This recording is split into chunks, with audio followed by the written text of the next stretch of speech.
Hi, I'm PHenry. This is my persuasion speech for public speaking. My wife's working the camera and she'll show the audience now.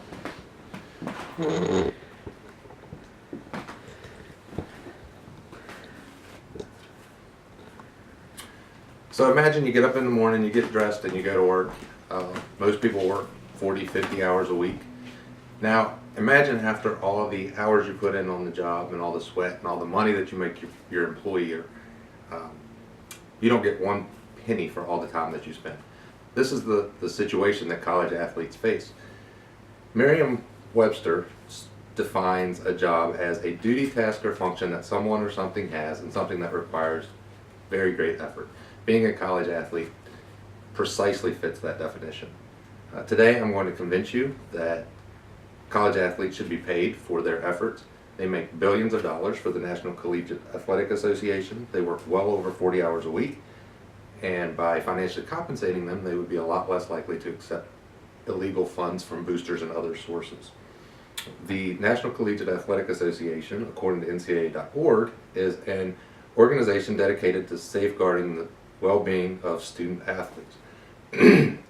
Michael Wilbon is an ESPN commentator and a co-host for Pardon the Interruption who believes that that college athletes should be compensated. In his article, College Athletes Should Be Paid, Wilbon discusses a couple of recent agreements that the NCAA has entered into. First, the NCAA has signed an agreement with CBS Turner Sports to air the National Collegiate Basketball Tournament, also known as March Madness, from 2011 to 2024. It's a contract worth $10.8 billion, which basically equates to $771 million a year for 3 weekends worth of basketball.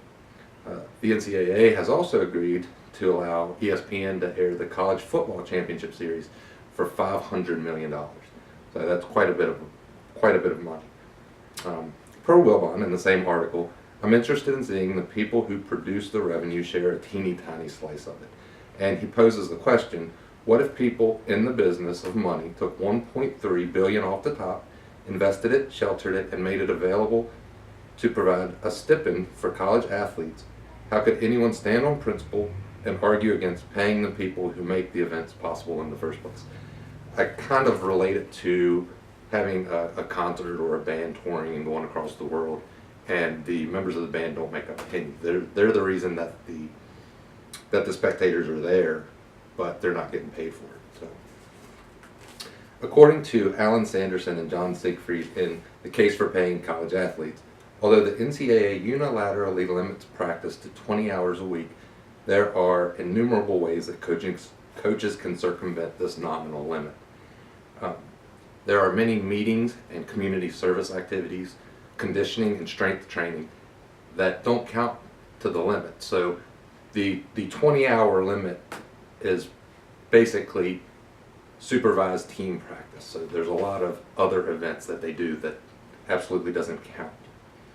In Money Madness, why and how NCAA athletes should be paid, Zach Gort states, young men and women are putting in 50-hour work weeks on top of classes, and all they have to show for it is the NCAA president Mark Emmert's $1.7 million salary. So college athletes have to work very hard to get in shape, to be able to perform at the top of the game, to the top of their game when it comes time for the event. So they spend a lot of nights, weekends, getting ready, and they don't make a penny for any of that time. The NCAA makes $771 million for 3 weekends of basketball, but the players who work day and night aren't making any. In recent years, college athletes have been the center of scandals. Tyler Branch discusses the scandals in The Shame of College Sports. In 2005, the University of Southern California running back Reggie Bush returned his Heisman Trophy for being an outstanding football player. The USC Trojans were also stripped of their national championship because Bush received illegal gifts that were not allowed by the NCAA. Per Branch, Bush and members of his family were alleged to have received free airfare and limousine rides, a car, and a rent-free home in San Diego. In another example, Ohio State Buckeye head coach Jim Tressel resigned. Branch Branch continues that the NCAA alleged he had feigned ignorance and rules violations by players on his team. For 9 years, 28 players from the University of Ohio, Ohio State, received free tattoos and cash for autographs and memorabilia. If college athletes were paid for their services, they would be a lot less tempted to do things that were not accepted by the NCAA. Tyler Branch spoke with Don Curtis, who is a University of North Carolina trustee, who states impoverished football players cannot afford movie tickets or bus fare home. A job is a task that requires very great effort. That description fits college athletes to a T. Today, I've made a compelling argument that college athletes should be paid for their efforts. They make billions of dollars for the NCAA. They work well over 40 hours a week, and by financially compensating them, they would be a lot less likely to accept illegal or inappropriate compensation.